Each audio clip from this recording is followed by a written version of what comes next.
पालन करते हैं तो हमारे जीवन में सुख शांति आता है। आज इतना देर से आप लोग बैठे हुए हैं ना, तो बैठे हुए क्यों बैठे हुए हैं? इसलिए कि कहीं न कहीं महादेव से हमको कुछ न कुछ मिल रहा है। महादेव को गुरु मानकर दया की प्राप्ति हो रही है। इसीलिए हम सभी शिव गुरु चर्चा में जाते हैं। घंटा 2 घंटा 3 घंटा जितना समय मिलता है उतना देर बैठते हैं। और बैठने के उपरांत क्या होता है कि महादेव की दया महसूस होती है। चर्चा में जाने से इतनी दया महसूस होती है। तो सोचिए, जो साहब बताए हैं कि लोगों को शिव के गुरु स्वरूप से जोड़िए। किसको? लोगों को शिव के गुरु स्वरूप से जोड़िए। यदि वो काम करेंगे तो कितना अच्छा होगा कि नहीं होगा?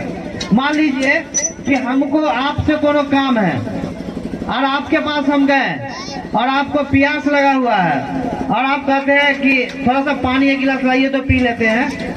तो हम पानी आपको दे देंगे तो आपका मन खुश हो जाएगा कि चलो प्यास लगा कहा पानी हमको दे दिया। और आप मांग रहे हैं पानी और हम आपको जो है तो लहसुन सुहाएंगे तो गुस्सा होगा कि नहीं होगा? देखिए साहब की बानी है। इसी तरह से तो गुस्सा होगा कि नहीं होगा? तो मेरा काम कीजिएगा? नहीं कीजिएगा। यदि वही प्यास लगा हुआ पानी दे दिए तो पूछेगा कहिए तो क्या काम है? तो फन्ना काम था। अच्छा लाइए काम कर देते हैं, काम हो जाएगा। तो महादेव जो कहे हैं कि शिव के गुरु स्वरूप के बाद तो महादेव खुश होंगे कि नाराज होंगे? खुश होंगे। खुश होंगे तो हमको ज्ञान मिलेगा। क्या ज्ञान मिलेगा? ज्ञान मिलेगा। तो ज्ञान सबको चाहिए ना, तो महादेव का ज्ञान चाहिए। तो इसके लिए हम लोग को 3 गो काम करना है। कौन कौन काम करना है? रोटी खाना है, भात खाना है, तरकारी खाना है। कौन कौन काम करना है? पहला नंबर में क्या करना है? अच्छा एक बात बताइए, खाना हमारे गुरु जी हम आगे से हमारे पर दया का हो जाता है।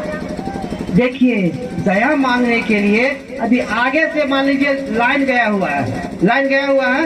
जब तक इसमें करंट नहीं लेंगे तब तक घर का पंखा बिजली चलेगा? कुछ चलेगा? नहीं चलेगा। तब महादेव से दया लेने के लिए उसी तरह से मन के अंशों को फंसाना पड़ेगा। मतलब मन कहाँ ले जाना पड़ेगा?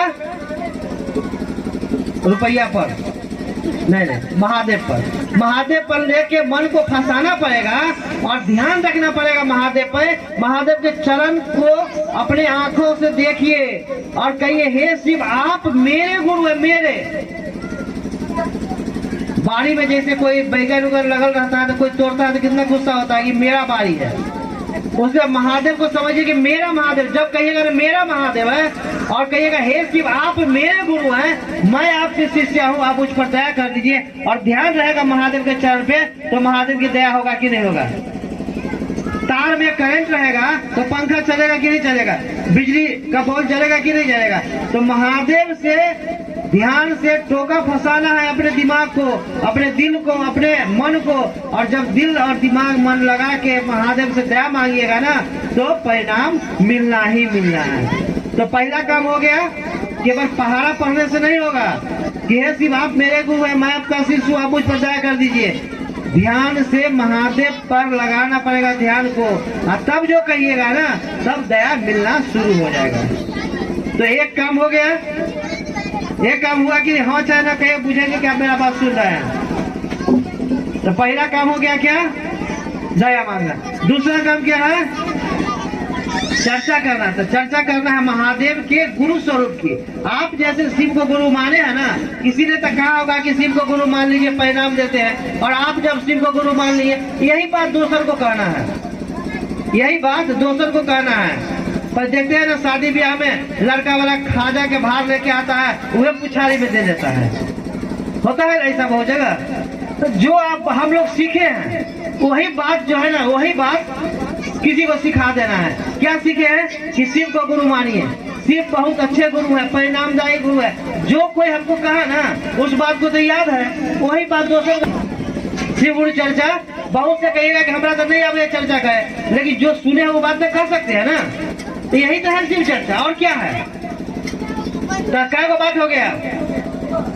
पहला क्या हो गया था? दया मांगना। दूसरा हो गया चर्चा करना।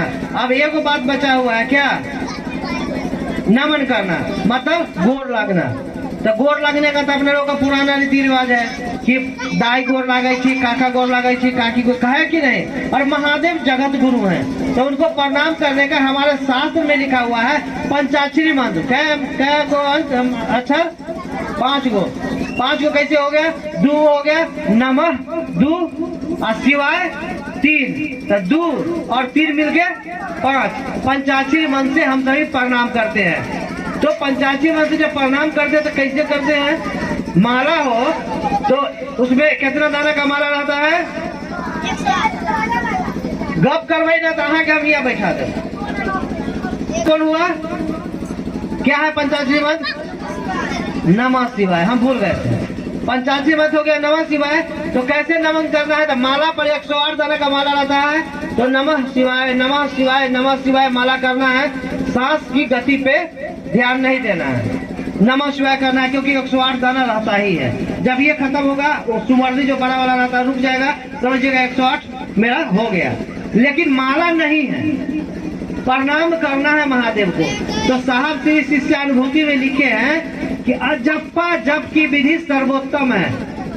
अजप्पा जप की विधि सर्वोत्तम है। जैसे कोई सामान खरीदने गए, एक सामान है और उससे अच्छा एक और सामान है, तो कौन खरीदिएगा? जो सबसे अच्छा वही लीजिएगा। तो साहब बोले हैं जप करने के लिए 2 विधि है, एक है माला पर और एक है अजप्पा। और अजप्पा विधि को सर्वोत्तम कहे हैं, तो सर्वोत्तम का काम कीजिएगा ना। तो माला नहीं है तो इसके लिए चिंता करने की बात नहीं है। अजप्पा जब विधि से कर सकते हैं, लेकिन उसके लिए क्या करना होगा? सांस लीजिएगा, नमः मन ही मन स्मरण करना है, छोड़ेंगे शिवाय। सांस लिए नमः, छोड़ेंगे शिवाय। कीजिए ना अभी सांस लीजिए, मने मन स्मरण कीजिए कि नमः शिवाय। लगेगा कि हो रहा है, मुंह बंद रखना है, मने मने कहना है। सांस लिए नमः, छोड़े शिवाय। तो इसी तरह जितना देर ध्यान महादेव के चरण पर जाए, लेकिन ध्यान क्या किसको रखना है? महादेव के चरण का। तो महादेव का चरण का ध्यान रखिए, तो महादेव तक पहुंचेगा।